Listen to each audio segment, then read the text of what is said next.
which is in the book of Numbers. And Gilgal's problems there.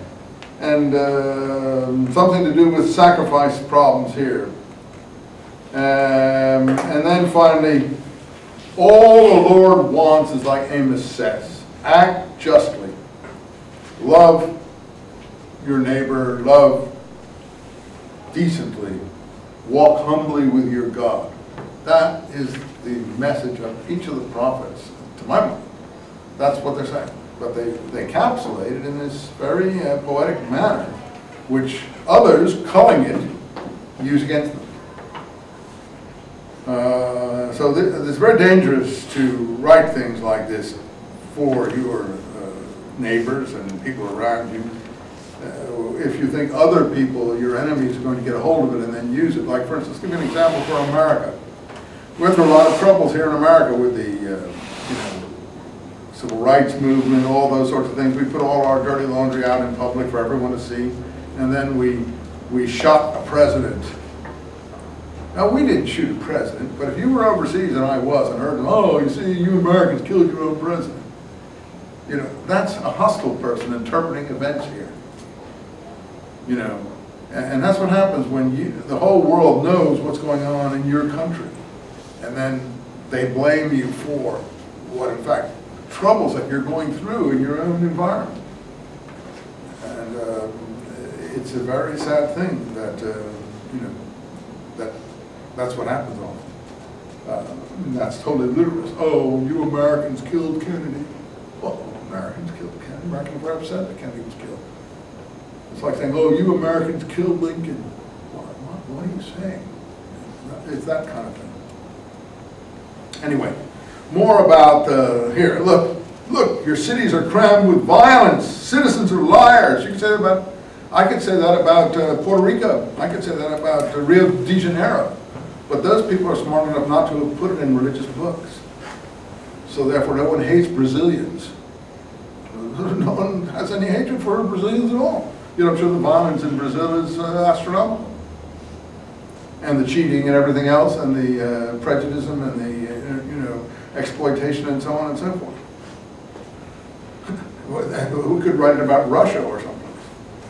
Anyway, you have fraudulent measures, you give the short weight on the bushel, every person uses false scales, you fake the weights. This is from Amos, you see. So there's a whole conglomeration of things. 16 is Omri and house of Ahab. Those are northern kings being condemned there. Finally, chapter 7. God, okay, it's tough stuff in here. The devout, line 2, have vanished. There's no one honest left. Everyone wants blood, hunting down his brother. The judge gives judgment for a bribe. Again, Amos is economic, social injustices. No one puts their trust in a neighbor, no confidence in a friend. You have to be careful of your own wife. Man's enemies are those in his own household. Oh, well, the New Testament took that one too. And then Jesus says, a man is not without honor except in his own household, and so on and so forth. So, I mean, the question is, do you really think Jesus wasn't without honor in his own house? Of course he was without honor. All of his family, as we well know, followed him and died almost the same way he did. So all of that is an appeal to overseas people. Those kinds of statements in the New Testament is an appeal to overseas people who are just coming in. Well, Jesus is for you.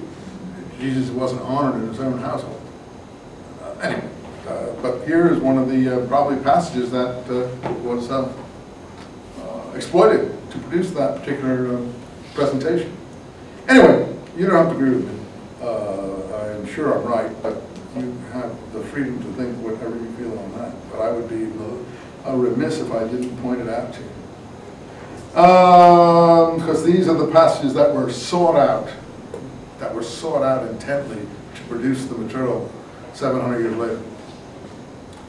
Well, I don't see much else except that we are in line 12, the period of Assyria.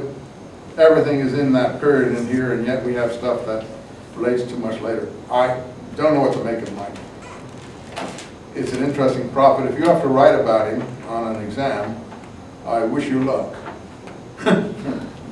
Let's look at Isaiah. Isaiah is written at the same time. Isaiah is a massive work. It's, obviously in length almost 8 times as long as Isaiah. I think in quality it's probably 8 times as good as Micah. It's really a superlative piece of work. It has the shortcomings that I told you about. I don't know if they're shortcomings. It is not a unified book. Now, Micah is probably not a unified book either, but it's so short one doesn't bother picking out bits and pieces from it and separating it. So you just leave it as a single whole. There are elements in Micah, as we saw, some from the relate to the Babylonian captivity, some to the Assyrian, and some of you people are even seeing something relating to a period 700 years later. It's possible, but it looks like the stuff from different periods have been embedded in Micah, and even the passage from Isaiah that we saw is embedded in it. Now Isaiah has 3 parts, as I showed you. But let's just review them once more.